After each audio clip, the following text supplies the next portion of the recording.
Some people say that when you stay silent, you lose everything. I am different. I stayed silent and got everything back. $40,000 for a wedding, $33,000 secretly refunded. A fake account, a copied signature. Sounds small, right? But to me, that was the moment I understood. Not everyone who calls themselves family deserves to be trusted like one. I did not shout. I did not hit anyone. I just froze the accounts, printed the statements, and waited for them to destroy themselves under the light of truth. Because sometimes revenge does not need knives or guns, just one button labeled Access Denied. This is not a story about money. This is a story about boundaries, dignity, and how a father used silence to force a liar to hear the voice of justice.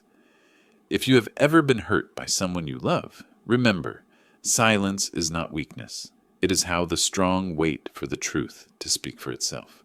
Thank you for taking the time to listen to this story. Every share, every comment you leave not only helps the story reach further, but also reminds the world that there are still people who believe in decent justice. Please hit like, share, and write the name of the city where you are listening from, so I will know that somewhere out there are still people who understand that silence is also a form of gratitude and strength. I once believed that every bridge, if calculated for the right load, would stand firm. But that night, right in the warm kitchen light of my own home, I learned that some cracks are not in steel. They are in people's hearts. Friday, 8 o'clock in the evening. I prepared dinner as always. 3 sets of dishes, a bottle of red wine from 2018, garlic bread, and baked salmon with lemon sauce, the dish Rachel had loved since childhood. She texted, "We're on our way," with a heart emoji. I smiled, thinking that tomorrow morning I would walk my daughter across the first bridge of her life, from this house to her own. I had already transferred $40,000 for the restaurant banquet, not counting the rings and dress. After a lifetime as a bridge engineer, I was rarely emotional. But that day my heart trembled at the thought of truly handing over the little girl I once carried across a river to another man. When the doorbell rang, I opened it. Rachel stepped in, short white dress, hair tied high, eyes avoiding mine. Behind her, Adam wore a linen jacket, carrying the confident air of a startup man. He walked past me as if passing a doorman. "We have good news," Rachel said softly. "We already got married, Dad, last week in Sedona. Just the 2 of us. Small, simple." I froze. Her words fell like a stone into still water. Adam smiled, shrugged. "A small wedding is more meaningful, right, Dad? We even used the money you sent, $40,000 to fly to Maui. 3 weeks at Grand Wailea, investing in experiences. You know, our generation doesn't care for appearances." I looked at Rachel. She stared down, fingers clutching her dress hem. "Please don't be angry, Dad. I just thought happiness mattered more than formality." Adam poured wine, his voice as casual as ice. "I'm planning to merge our accounts too, easier to track expenses. Oh, and don't worry, I signed the garage lease extension for you. It's at our house." I stopped. "Signed for me?" I'd never given authorization. He raised his glass. "To our future, and thanks for trusting your investment in us." A thin smile, sharp as a blade, slicing through respect. Then I noticed the silver necklace on Rachel's neck was her late mother's, the one I had kept in a wooden box since she passed. I had never given it. Adam turned, snapped a cheers photo. The flash flickered. Moments later, my phone buzzed. A new Instagram story read, "The old man didn't take the news well." I set my glass down. "Do you two even know what you've just done?" Adam smirked. "Come on, Dad, it's a new era. You build bridges, right? Every bridge gets replaced someday." Rachel's eyes filled with tears. "Dad, please don't." I cut her off. "Get out of my house." No one moved. I repeated slower, clearer. "Get out of my house." The oven beeped. The salmon was ready. No one ate. Adam sneered. "Fine, Whenever you want to talk assets, just call. For now, enjoy your dinner, engineer. I opened the door. Cold wind from Ladybird Lake swept in. The door shut, wine spilled onto the floor, spreading like rust on steel beams. In the ticking silence of the clock, I stared at the cold dinner table and knew the bridge I had built for 30 years collapsed tonight. The next morning I went to the bank early. No appointment, no long explanation. I placed the black notebook on the counter and said to the clerk, I want to freeze all credit cards, sub-accounts, and any access under any name other than mine. The young woman looked slightly surprised, then asked, including the joint account with Ms. Rachel Donovan, correct? I answered briefly, yes. From today only I approve transactions. 3 confirmation sheets were printed. I signed each one, the strokes firm as nails driven into steel.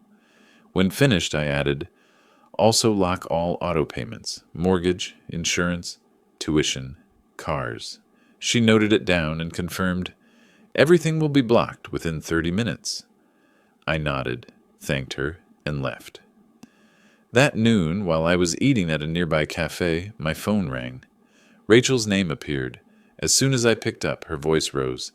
Dad, what did you do to the account? I tried to pay and got declined. Adam can't use his card either. We're stuck like thieves. I calmly replied, I froze everything. From now on, if there's a legitimate expense, send the invoice by email and I'll review it. Rachel almost shouted, are you insane? I'm your daughter. How could you do this in front of others? We're humiliated, I said evenly. Humiliation is a feeling, not a fact. The fact is that money was going the wrong way. There was a pause, then Adam's cold, smug voice came on. You think a few bucks let you control us? You should be grateful I let you be part of our lives. I set my cup down and said slowly, when you live on someone else's money, at least learn to say thank you. He scoffed. You're just a lonely old man buying attention. Even your daughter knows it. I didn't answer, only said, then from today, I return to you both complete freedom, financial and emotional. Then I hung up. That afternoon, I sat in my study. The room was so quiet, I could hear the clock tick. I opened my laptop and checked the account. The words, access, owner, only, appeared. I exhaled, not with regret, but with the feeling of closing a long-running mistake. In the black notebook, I wrote, Day 2, cut all supply lines. As I reviewed the transactions, several strange entries appeared. Business support, Alderpath Ventures, consulting fee. Those names were familiar. They were the startup projects Adam had mentioned. Earlier, my daughter had asked to use one of my sub-accounts to temporarily transfer capital, saying the bank required a guarantor with good credit history. I had agreed, thinking it was just collateral for her. Now I understood. They had used that trust as a bridge. The transaction showed transaction approved by secondary user. I downloaded the detailed statements, dates, hours, recipients, all legitimate on paper, yet matching the times Adam withdrew cash and dined at luxury restaurants. I zoomed in on the electronic signature. My name, Philip Donovan, but missing the final looping stroke. It wasn't mine. They had copied it and attached it to those so-called business support transfers. To be sure, I checked the device log. An IP address from San Jose appeared, the same city where Adam rented his office. The access time was 11:14 p.m., while my home camera showed me inside with the porch light off. I printed everything, marked the IPs, signatures, and irregular transactions in red. Then I opened the wedding deposit record, the $40,000 transfer I had sent to Rachel when she said she needed to secure the venue early. I had never been told the location, but I thought simply, my daughter is getting married. I just need to help. Now, reading the description, Harbor View Events, Deposit, I paused. The name sounded strange. I opened the browser and searched all of San Jose. There was no place by that name. I emailed the largest restaurant in the area, the one Rachel had vaguely mentioned. The manager replied 10 minutes later, "Dear Mr. Donovan, we have no reservations under the name Rachel or Adam. If any payment was made, it may have been processed through a third party or refunded." I checked the statement again. Indeed, that $40,000 payment had been transferred to an intermediary account called Harborview Services LLC, and 3 days later, $33,000 had been refunded to Rachel Donovan's personal account. I stared at that refund line and felt the chill spread. There was no restaurant, no wedding booked under my name, only a staged scheme to siphon money. 3 days after that, Adam's card showed a chain of transactions in Maui. Grand Wailea Resort, Ocean View Suite, Spa, Private Cabana. I didn't need further proof. I understood everything. I pulled the whiteboard from the wall and drew the money flow with colored markers. Blue for legitimate payments, tuition, insurance, medical, yellow for questionable ones, business support, consulting, red for fraud, refund $33,000, Grand Wailea. When I stepped back, the intersecting lines formed the shape of a broken bridge. In the center, I wrote one word, trust. I took a photo of the board and saved it on my phone. Below it, I opened the Notes app and typed, "First crack, refund $33,000, Maui. The greedy fear, not the law, only scrutiny." Then I returned to the desk and began accounting. I listed each item: tuition $82,000, housing $27,600, car $31,000, living support $19,000, and the $40,000 wedding payment. In total, about $200,000, the savings of 35 years working as a bridge engineer. Every number was once a joyful memory, now evidence of blindness. They hadn't just taken money, they had taken away my right to be a father. Rachel had held a wedding without telling me, used the money I sent to fund it, and called it an investment in the future. At that moment, I realized my love had been revalued, not as affection, but as an exploitable financial resource. I wrote another bold line. Total support, approximately $200,000. Result, lost daughter, lost dignity, lost fatherhood. I closed the notebook and straightened my back. In my mind, every bridge I had ever built appeared. Every structure had a load limit. Only the one named Rachel. I'd let that one break for too long. I added another note. Day 2. Leak detected. Reconstruction begins. When I turned off the light, the window's reflection illuminated the whiteboard. 3 words I had written earlier stood out clearly. Silence. Preparation. The next morning, I didn't make coffee as usual. I only poured a glass of cold water and sat watching the first light of day slide across the cover of the black notebook. 12 lines of numbers. 40,000 for wedding deposit, 82,000 for tuition, 27,600 for housing, all lined up before me like a chronicle of betrayal. I had lived my whole life believing money could ease conflict, but now I understood. Money only amplifies the nature of the one who receives it. I called Margaret Cole, the lawyer who once helped me with the contract when I sold my shares in a construction firm. Her voice was still calm and steady. "Mr. Donovan," she said, "I knew one day you'd call again. I'm guessing this isn't about bookkeeping." "No," I said. "It's about trust." We met at her small office on West 6th Street in Austin. On the wall hung a photo of the Golden Gate Bridge in fog, the one I'd given her 10 years ago. Margaret poured coffee and opened her laptop. "Tell me everything." I handed her the statements, the forged signatures, and the photo of the whiteboard I'd taken the night before. She read each page silently until she reached Harborview Services LLC. Then she froze. "I've seen this name before," she said. "A shell company registered last March in Nevada. The director's initials are AM, possibly Adam Miles." I nodded. "He created a fake company to receive refunds, didn't he?" "Most likely," she said, "but we'll need forensic accounting." Margaret immediately called a specialist named Paul Whitman, a former fraud analyst at First National Bank.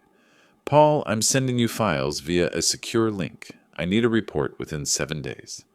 Got it, he replied. I'll trace IPs, devices, digital signatures, and check if any routing connects to that LLC. She hung up and looked at me. Do you want to file a lawsuit now? Not yet, I said. I want the full truth first. I don't litigate with emotion. She smiled faintly. Still an engineer, always calculating the load before building. I sat there listening to the rhythm of her typing, each keystroke like a pulse measuring my conscience. For now, she continued, I suggest filing a fraudulent use of digital signature complaint with the bank. They're obligated to freeze all related accounts for 72 hours. After that, we'll request system backups and logs. If Adam or Rachel tries to delete anything, that becomes obstruction evidence. I nodded. I can do that. I still remember how to document sequentially. I designed bridges with thousands of inspection sheets. Paper never lies. That afternoon, I returned home and set up the printer. Its mechanical hum filled the room. Statements, receipts, screenshots, emails, each page falling like layers of concrete poured into a foundation. I organized them into 2 folders labeled Evidence Set A and Set B. That evening, Paul's first email arrived. Mr. Donovan, initial verification shows that the account Harborview Services, LLC, used an IP address in San Jose with a MacBook Air device matching the serial number registered to Adam Miles. The $33,000 refund occurred at 2:14 a.m., Wednesday, while you were offline. I read that line and clenched my hand.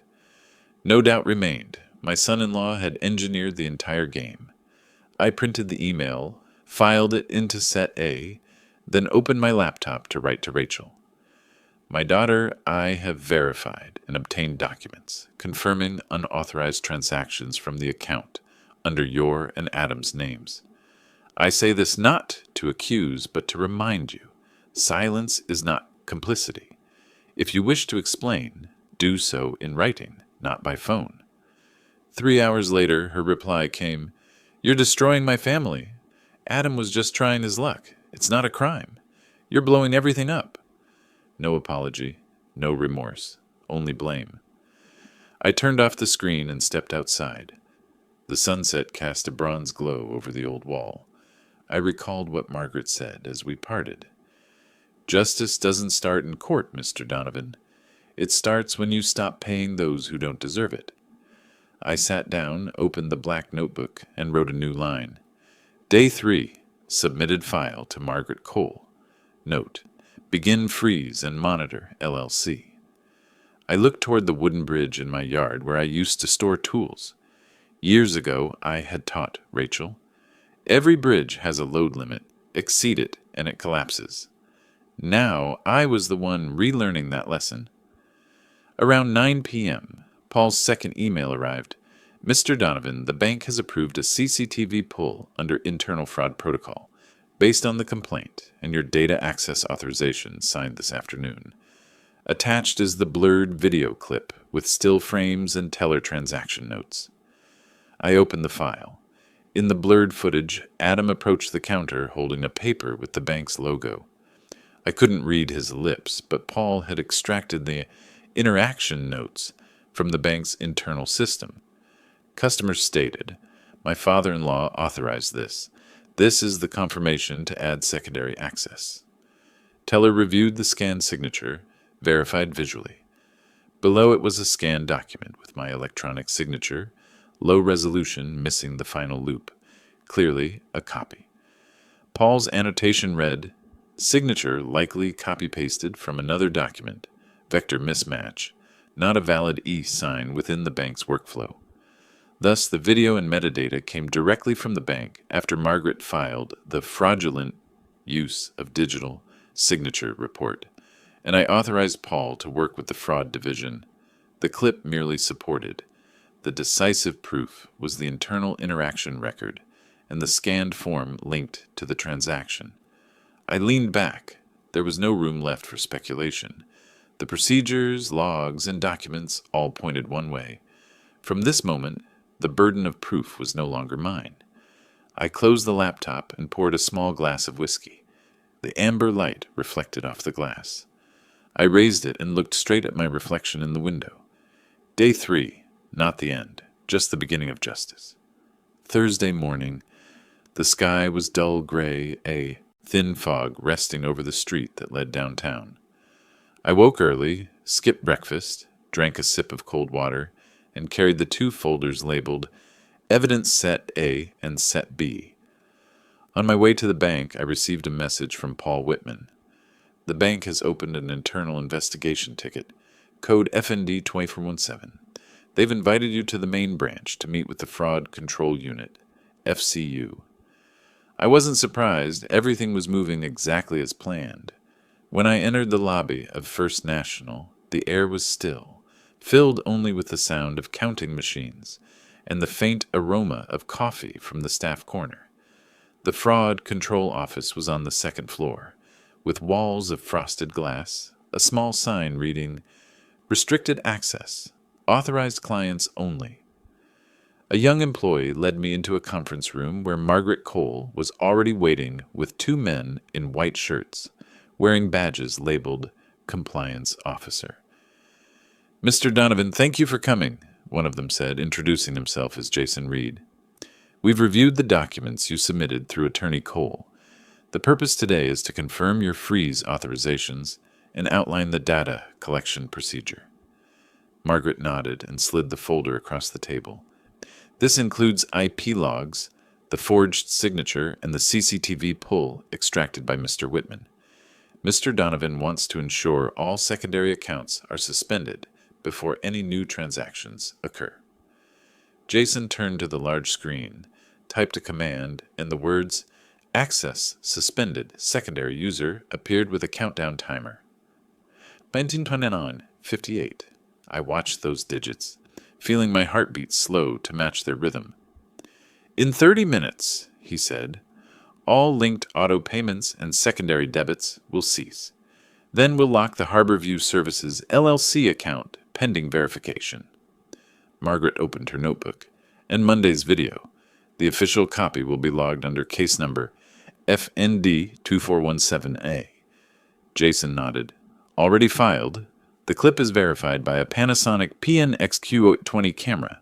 Metadata intact." I sat quietly, though something heavy settled in my chest like wet concrete, because outside that glass door I knew Adam and Rachel were on their way. Around 10:30, the door opened.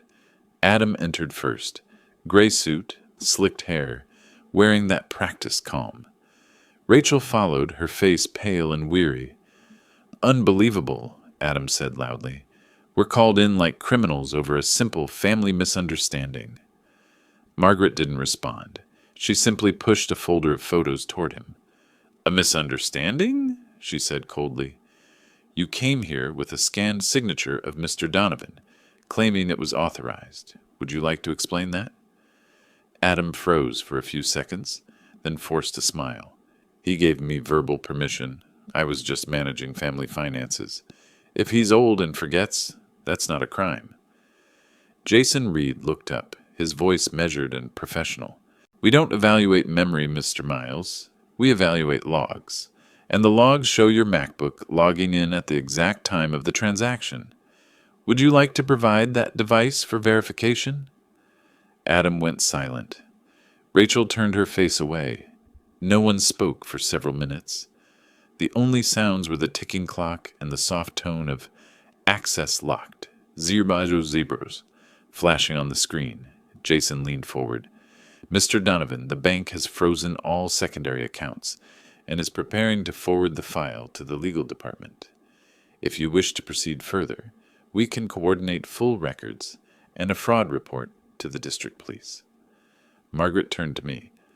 "What would you like to do?" I answered quietly, "Not yet. I don't destroy anyone before they understand they've destroyed themselves." Rachel looked up, voice trembling. "Dad, I never thought it would go this far." I looked at her, not angry, only sorrowful. "You went much farther, Rachel. far enough to forget the bridge entirely. The meeting ended after 1 hour and 20 minutes. As we stepped out, Margaret handed me the fraud case opened receipt and said, "You've laid the foundation for justice. The rest is managing emotion." I nodded. Outside the glass doors, light rain had begun to fall. The droplets ran down the window like numbers on a forensic report, each drop a piece of evidence. I opened my umbrella, stepped into the street, and glanced back at the building behind me. Justice has started the clock. That night, in my study, I opened Paul's final email of the day. "Mr. Donovan, the bank has confirmed all logs. No withdrawals can be made from the primary account. All documentation is preserved under the legal chain of custody. We've entered Phase 2, tracing cash flow and identifying third-party links." I closed the laptop and wrote in the black notebook, "Day 4, load disconnected. System secure. Justice in motion." I looked at the wall opposite me, where the whiteboard still hung with the red word trust scrawled across it. Now black lines surrounded it, thicker, stronger, deliberate. A bridge was being reinforced, not for anyone to cross again, but to remind me that I had learned to build something stronger than trust: boundaries. 3 days after the meeting at the bank, I received a call from Margaret Cole. Her voice was as calm as ever, yet there was a weight in the way she breathed. "Philip, I just received the preliminary report from the Risk Control Division. They've completed the account review." I set my coffee cup down. "I'm listening." She paused for a few seconds, then said, "They've confirmed the signature on the transaction was forged. The recognition system didn't match your original digital signature model. Also, a sub-account under the name Rachel Donovan and a business address in Nevada registered to Adam Miles were used to withdraw the refunded amount from the event service company. All evidence is valid." I said nothing. The room was silent except for the sound of rain falling steadily outside. "Did they say anything else?" I asked. Margaret replied, "They'll forward the entire file to the legal department. If you'd like, I can file a formal request for a criminal investigation on your behalf.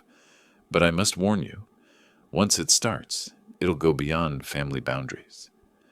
I leaned back in the chair. Rachel's face flashed in my mind. The averted eyes at the bank, the trembling hands clutching her purse. I knew Margaret was right. Once the report was filed, there would be no turning back. "Not yet," I said. "I don't want to sue anyone. I just want them to understand the consequences of what they've done." Margaret was silent for a moment, then said softly, "Then I'll hold the file. If they attempt to withdraw or transfer more funds, the bank will automatically lock the system. You'll receive alerts for any new activity." "Thank you," I said. "All I need to know is that everything has stopped." That afternoon, I went to the post office and mailed Margaret an envelope containing printed statements and a handwritten report. At the bottom of the letter, I wrote, "I don't want this to become a criminal case. I only want the truth to stay still so no one can distort it again." When I returned home, the rain hadn't stopped. I sat by the window, watching the water streak down the glass. On the desk, the black notebook lay open. I added a line. "Day 5, forgery confirmed. No lawsuit. Maintain silence." Then I closed the notebook and leaned back. There was no anger left in me, only a hollow stillness, the feeling one has upon reaching the final boundary between love and exploitation. I knew I had arrived at the edge of justice, but had not stepped over it. One more step, and it would be irreversible. But that step, I wanted them to choose, either admit their wrongdoing or let silence deliver the verdict. Outside, the rain eased. A dim light broke through the mist, reflecting on the window pane. I saw my reflection, older but clearer, and for the first time in weeks I smiled, knowing that my silence now carried the weight of evidence. 3 days after the meeting at the law office, social media erupted. A video appeared on TikTok from an account named I, Rachel, and Ade Life. The title read, "When your dad thinks money can buy everything." In the clip, Rachel cried, her voice trembling, saying that I had cut off all support, frozen their accounts so they couldn't pay rent, and humiliated them in front of bank staff. Adam sat beside her, pretending to comfort her, eyes fixed on the camera. "We just wanted independence," he said, "but her father treats help like a chain. He canceled both our cards to maintain control." The video was under a minute long, but spread faster than any news article. Comments are divided into two camps. Half are sympathetic, and half are angry. One wrote, "What kind of father does that?" Another replied, "Maybe he had a reason. No one freezes their kid's account for nothing." I didn't comment. Margaret called, immediately. "Phil, don't respond. Justice doesn't argue with crowds." I simply said, "I know. Let silence work." That night, I reopened the video. Views had passed 500,000. The comments are now split into two. Half still attacking me, the other half growing skeptical after one user posted an old screenshot from Adam's story, showing him in Maui the same week Rachel claimed their accounts were frozen. Another user dug up a bank statement Adam had posted to prove his innocence and noticed the transaction dates didn't match. Someone else pointed out that the account number in his story didn't belong to First National Bank. Small details like those began to fracture their narrative. Comments poured in. "If their accounts were frozen, how are they at a resort? His proof has an editing app watermark. The more they talk, the less it adds up." Within hours, public opinion shifted. I didn't have to defend myself. The internet was doing it for me. Margaret texted, "Don't say a word. Let the internet teach them about consistency." I turned off my phone, closed the laptop, and stepped onto the porch. The night wind carried the damp scent from the bay, cold but clean. I sat down, opened the black notebook, and wrote another line. Day 6. Smear campaign begins. The crowd believes what it wants until the truth lights itself on fire. 3 days after the smear storm, the video still circulated across platforms, but what they didn't expect was that public opinion began to correct itself. An anonymous Reddit account posted, "I work at Harborview Events. The name in the video is fake." They booked an event through an email under someone named Miles, then canceled and requested the refund be sent to another account. The post was shared thousands of times. The local news site Austin Ledger quickly contacted the restaurant and published a verification article. No event was ever held, and the client's name in the clip does not match any official record. That afternoon, Margaret called me. "The public's shifting, Philip," she said. "They're starting to compare real data. You don't need to say a word." I replied, "Justice is working on my behalf." That evening, Adam posted a new video claiming everything was a misunderstanding and that he didn't want to fight with his former father-in-law online. But that one phrase, former father-in-law, sparked even more suspicion. Comments flooded beneath his post. "Former? You mean your wife left you? You call it a misunderstanding, but don't correct anything?" The next day, Rachel disabled comments on all her posts. Adam's account went private. And I still took my morning walks, stopped by my usual cafe, and stayed silent. Saturday night, while watching the news, a short report aired with the headline, "Warning, Misuse of Family Financial Support." The anchor's voice was calm. According to internal sources, First National Bank is investigating a forged signature involving a refund withdrawal from a wedding deposit. Individuals involved have been asked to cooperate with legal counsel. No names were mentioned, but I knew who the story was about, and so did the city. The next morning, Rachel called me after weeks of silence. Her voice shook. "Dad, the news is about us. Adam's been summoned. What should I do?"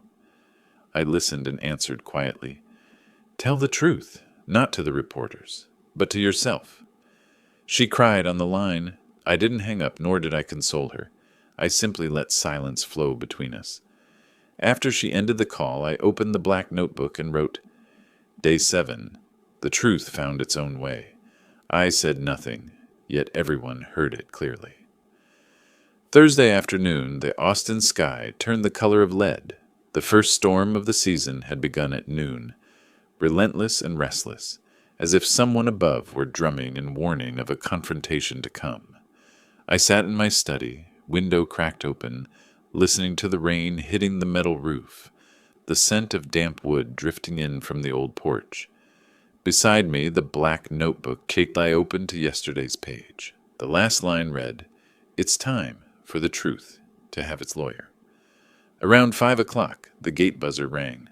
On the camera screen, a figure stood, half blurred by the rain, a gray coat soaked through, a folded umbrella in hand. I knew that posture instantly. Rachel. She hesitated a few seconds before speaking through the intercom. "Dad, I need to see you." I pressed the gate button. The hinge creaked softly, blending with the heavier downpour. She walked in slowly, like someone crossing ground that once belonged to her. In the living room, I handed her a towel and a cup of hot tea. She didn't look up, only said, "I know. That video was wrong. Stupid." I stayed silent. Outside, the rain drummed evenly, a metronome for endurance. After a moment, she reached into her bag and placed a crumpled envelope on the table. "The bank sent this," she said. "They want me to sign off on the business support and consulting fee entries. I don't understand any of it. Adam said it was just procedure. Now they say it's part of a fraud investigation." I opened the envelope. Inside was a notice confirming account, freezes, and an internal inquiry. Adam Miles listed among the suspects. "Have you signed it?" I asked. She shook her head. "No, I'm scared." I looked straight into her eyes. "Good. Fear is sometimes the first sign of awakening." She broke down, her voice cracking through the sound of rain. "I just wanted peace, Dad. Adam said if we didn't do it, we'd lose the investment. I trusted him. I thought it was just borrowing. We'd pay it back. I never imagined—" I cut her off. "You never imagined the price of a lie could be this high, did you?" She bowed her head, gripping the towel. The lamplight glinted off the wooden table, mixing with her tears and the storm outside. I didn't comfort her. I let her sit in silence, the only language that could reach whatever was left of her conscience. After a few minutes, she took out her phone and played a clip. Adam arguing over a call, his voice raised. "I'm not afraid. He's the one who signed. He transferred the money. Now he wants to take it back. I've got the digital signature." Rachel froze, saying nothing for a long while. When I started to stand, she whispered, "Dad, there's something you should see." She opened her cloud storage app. "I found this in the family cloud account. He must have synced it by mistake." I frowned. She explained, "He always synced everything, even his work calls. Control habit, I guess. Last week, when I tried to delete old files, I found an audio file named Harborview, 11 p.m. I thought it was a meeting, but when I played it, I heard him talking to someone about transferring the rest and saying, 'We've got the digital signature. No worries.' I didn't dare keep it, afraid he'd notice. I only downloaded one copy and hid it in an old folder I made last year." I listened quietly, then said, "Don't delete it. That's not guilt. That's evidence." Watching the rain flicker on the screen, I said slowly, "Keep that file. Send it to Margaret. It's the key." I stood and took a white envelope from the cabinet, placing it in front of her. Inside were copies of every document I'd printed, statements, IP logs, forged signatures, Jason's analysis. "I don't want revenge," I told her. "I just want the law to do its work. You have two choices: follow Adam and drown in his mistake, or stand with the truth and be forgiven." She looked up, eyes red. "If I choose the truth, can you forgive me?" I answered, "Forgiveness doesn't erase guilt. It walks beside it until the road ends, but to be forgiven, you must be willing to walk." Thunder rolled outside. She nodded, stood, folded the umbrella, and stepped onto the porch. The rain was still heavy, but softer now. I watched her silhouette fade into the silver curtain. When the door closed, I returned to the desk, opened the black notebook, and wrote, "Day 8, meeting in the rain. The first betrayer returns in fear. Justice begins with a single falling drop. Monday morning, the doorbell rang at 8:07. The mail carrier handed me a thick envelope marked in the upper left corner. Office of the Travis County District Attorney. Financial Crimes Division. I slid it open and skimmed the first page. Request for cooperation and submission of documents related to suspicious transactions, including statements, device logs, audio-video files, and all email correspondence between involved parties. At the bottom was an appointment time, 2 p.m., room 5B. I texted Margaret. She replied briefly, "Bring originals, plus digitals. I'll do the talking. You just confirm." Room 5B was cold, lit by sterile white light. Prosecutor Alvarez, hair cropped short, voice even, turned on the recorder. "Mr. Donovan, we've received allegations of forgery and misappropriation. The bank has forwarded its internal file. Our goal is to reconcile your source data." Margaret slid a USB across the tray. Full 3-year statements, device access logs, magnified electronic signature images, fund flow chart, and the cloud recording provided by Ms. Rachel. Alvarez nodded. The technician plugged it in. On the screen appeared my hand-drawn timeline. Blue lines for legitimate spending, yellow for questionable, red for fraud. I pointed at the central junction. That's the structural break. The moment the $33,000 refund flowed into my daughter's account, then 3 days later, became resort charges at Grand Wailea. Before that were the business support and consulting fee entries, linked to Harborview Services LLC, a shell company Adam created. Alvarez took notes. "We've issued a temporary freeze on Harborview and subpoenaed the ISP for late-night IP data you flagged." Margaret added, "Here's the preliminary signature analysis. The final stroke in Philip Donovan is missing on every e-authorization." The technician cued the audio Rachel had retrieved from the cloud. Through the speakers came fan noise, footsteps, then Adam's harsh, distorted voice. "I'm not scared. He's the one who signed. He transferred the money, but now wants it back. I've got the digital signature as proof." Alvarez paused playback. "Do you know who he's speaking to?" "A broker who helped him form Harborview Services LLC, I said. "He's trying to claim I approved the withdrawals." Margaret added, "That line, 'I've got the digital signature,' shows he possessed and relied on the forged file, proving intent, not accounting error."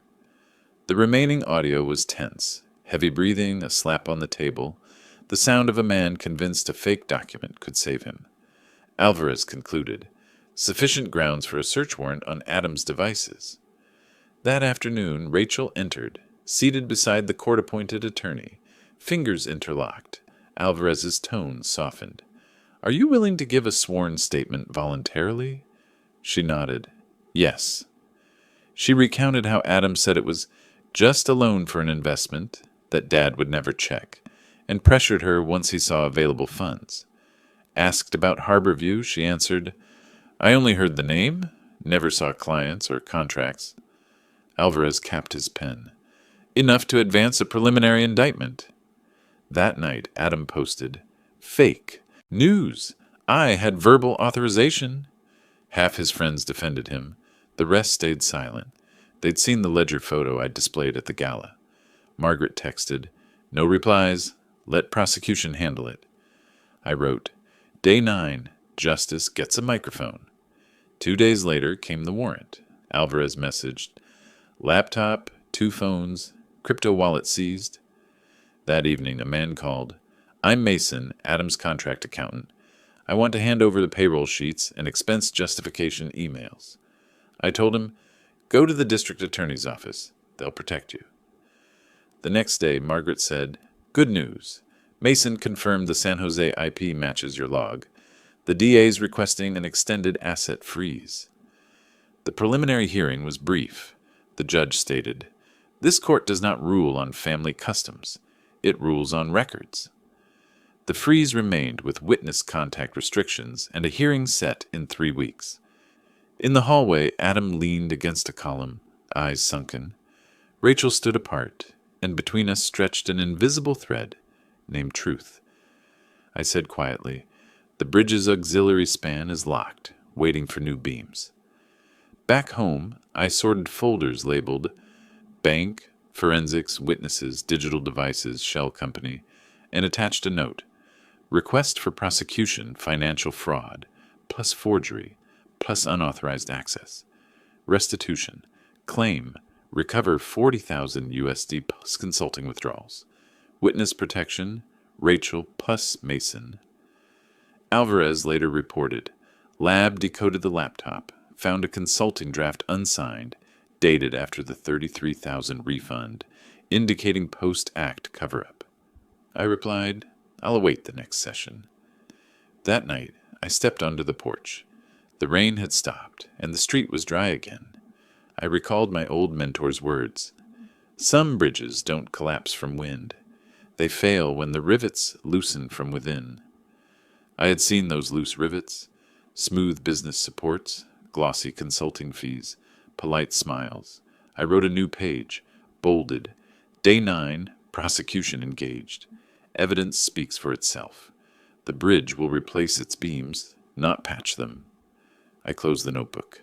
No anger remained, only sequence and structure. At my age, I don't need strangers to believe online. I just need the court to hear the numbers. And when the bridge gets its proper beams, the traffic of truth will move quietly, as if it had never trembled at all. 3 weeks later, on Monday morning, the Travis courthouse opened for the hearing. Austin was unusually cold, frost dusting the stair railings. I arrived 15 minutes early in a gray coat, carrying my black notebook and sealed copies of 3 evidence binders.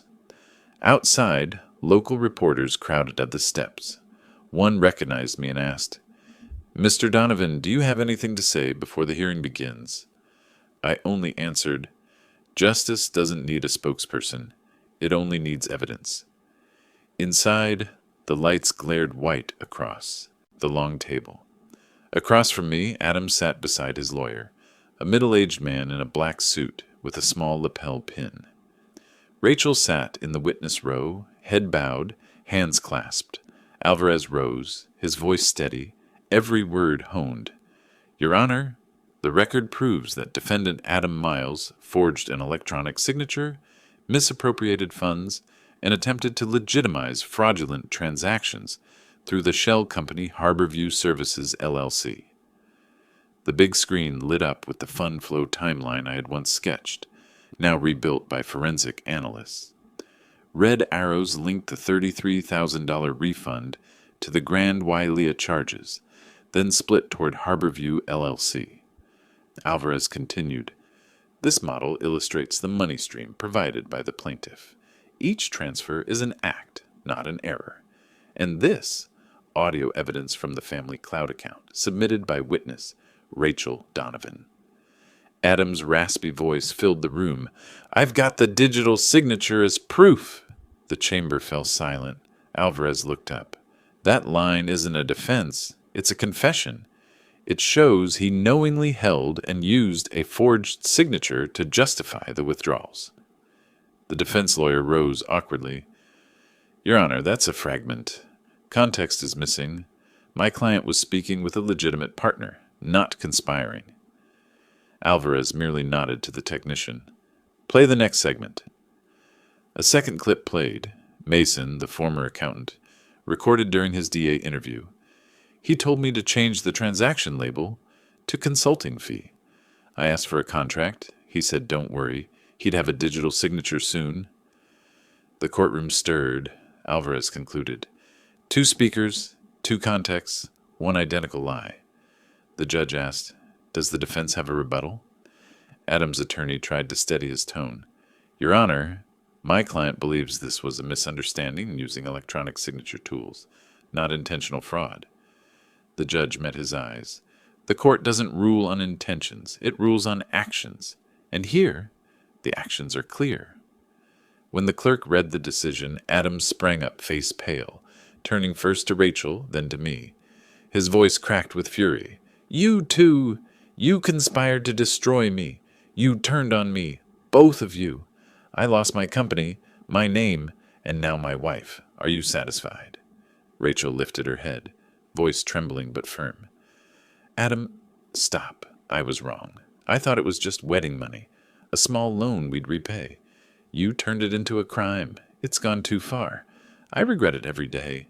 Adam clenched his fists, glaring at her. Regret? Now you regret. After betraying me and giving him everything? He jabbed a finger toward me, voice hoarse. You think you've won, Donovan? You destroyed my life for a few numbers and your pride. I looked at him calmly. No, Adam. You destroyed it yourself. I simply stopped paying for silence. He sneered, rasping. We'll see. No one will believe. You, I replied evenly. I don't need belief. I need the court's confirmation. The guard stepped forward, hands on his shoulders, leading him away. The door closed behind him with a metallic click, soft but final. Outside the courtroom, Alvarez shook my hand. You handled this better than most. That notebook of yours, it's like a miniature forensic report. I smiled faintly. I'm just a bridge engineer. I'm used to calculating load capacity. Just never thought I'd have to calculate moral weight. Alvarez chuckled. Fair enough. Weak bridges get new beams. Dishonest men face judgment. That evening, headlines spread online. Forgery case against father-in-law's signature. Young investor faces indictment. Comments split at first, but this time the majority sided with me. One read, the old man was right. Time someone taught these slick types to fear the law. I didn't read further. I sat on the porch in the cold wind, looking at the stack of files now stamped, prosecuted. Taking out my pen, I opened the black notebook and wrote, Day 10. The mask fell before the camera. Beneath it, I underlined 3 bold words. Truth needs no noise. It only needs time. 3 weeks after the hearing, the Travis County Court delivered its final verdict. The Austin sun was golden, as if winter were pretending to be spring. I went alone, without a lawyer, only with my worn black notebook and the final report. In the back rows, a few reporters took notes, their cameras ready. Judge Rebecca Hart read every word clearly. Defendant Adam Miles is found guilty of electronic signature forgery, misappropriation of assets, and obstruction of a financial investigation. Sentence: 3 years suspended imprisonment, 12 months mandatory probation, and restitution of the full $33,000 amount to the plaintiff, Mr. Philip Donovan. The entity Harborview Services, LLC, is ordered dissolved, and all related assets are forfeited. The courtroom was filled only with the sound of pens signing. When the clerk read the final clause, I caught the judge's steady voice. Any act of fraud, even disguised as family matters, must face judgment, like any other crime. Rachel sat behind, eyes red but calm. When the sentence ended, she rose and walked slowly toward me. No hug, no tears. She simply placed a folded sheet in my hand. I unfolded it, a formal request to withdraw from the family trust account, and a written pledge to repay the portion she had benefited from. Her voice was low, cracked from holding back tears. Dad, I was wrong. I let someone lead me so far that I couldn't see what was right anymore. I came today to apologize, not just for me, but for him too. I know today's outcome is the lesson Adam had to learn. I only hope someday you can forgive us both. I looked at my daughter, voice quiet but steady. Forgiveness isn't something a father waits for. It comes when a child learns to stand again. You're doing that now. When the officers prepared to escort Adam out, Rachel stepped closer, her voice trembling yet firm. Adam, I won't run away from what we've done. I'll stay out here and rebuild, make things right for both of us. I hope when you get out, you understand that money can't replace trust, and a family can't be built on lies. We both need to learn how to live and how to be better people. He stopped, eyes bloodshot but silent.